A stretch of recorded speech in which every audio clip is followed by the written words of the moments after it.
Okay, this video is designed as a very quick walkthrough of New World Order, or whatever the eventual game title will be called. I've set up the game for both players. Right now I've set up myself as or I'm going to set myself up as the Europe player. This is just Tabletop Simulator that I'm using to do this, so I won't go into Tabletop Simulator. I assume you either are familiar with it. If you're not, it's not really important for demoing the game. So the main point I wanted to talk about here was how the event system worked, but to talk about the events, I really need to go over a brief introduction for the game. So I'll do that very quickly. If anyone has any specific questions, they can ask me. Again, all this is very much subject to change as this is an early prototype. So the European player starts with a deck of 13 cards. These represent most of Western Europe in 1992. There's a few countries that aren't represented. On every card, each country can take certain actions. Not every country can take every action, and even if a country can take all the actions, how powerful the actions are can vary.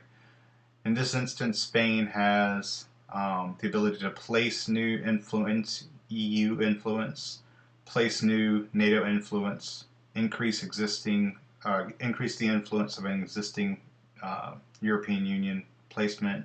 Same for NATO. They can accrue €3 worth of money.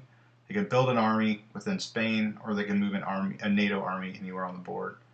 So if Spain wanted to use its action to place new EU influence, they would just take their dice. They would pick any available country, which is all of the tan countries, all the ones that were not aligned to either in 1992. It's a new placement, so they place the dice in one position, and then the yellow is the EU dice. They could have done that with the NATO dice. They would have just taken the NATO dice instead and placed it with the influence of 1. Increasing the influence, Spain has the ability to increase existing EU influence by 3, so a dice would have already had to been there. They would just increase it by 3 to 4. NATO, they could have increased it to 3. These are the coins. I've got British pounds instead of EU, or instead of euros, but you get the idea. Simple as they would just take €3 and add it to their money. Building an army. Pawns represent an army. You can only build an army in the country that you play the card for, so Spain builds an army, you have to place it in Spain. And moving an army, you can use Spain to move any NATO army one space. So you could move, say you could move Turkey into one of the Caucasus countries, for example, or maybe you move Germany into Poland.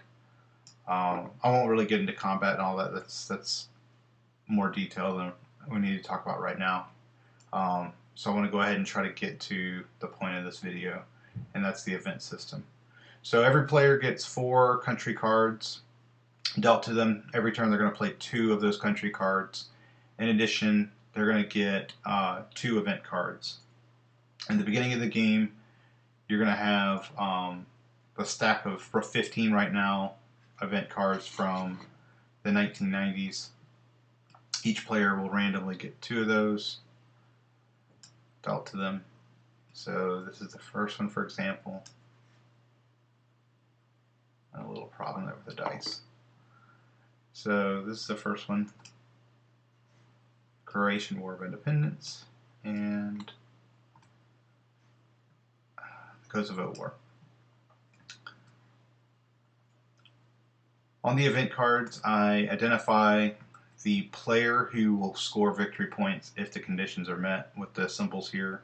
It doesn't change anything about the way the event actually works. It's just a quick reference for which player benefits if the event occurs.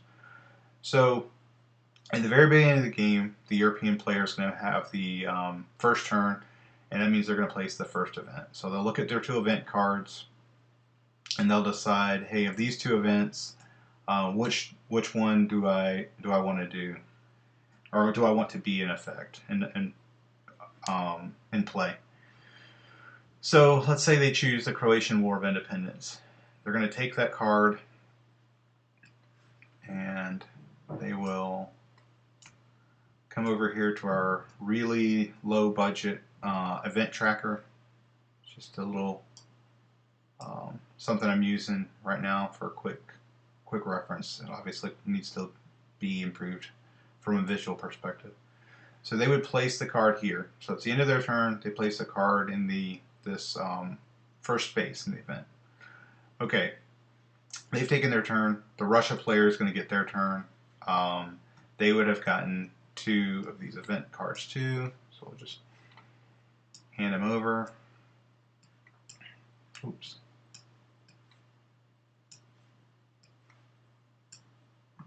All right, we'll quickly show the Russia player.